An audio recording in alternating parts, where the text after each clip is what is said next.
Boundary. গত আইপিএলে 14 বছর বয়সে ঝড় তুলে নজর কেড়েছিলেন বৈভব সূর্যবংশী মাত্র 7 ম্যাচে 250 বেশি রান করে।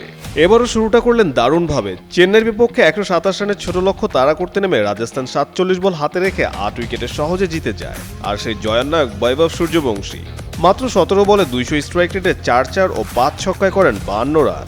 নিজের 15তম জন্মদিনের 3 দিন পরই 15 বলে তুলে নেন দুর্দান্ত এক 50।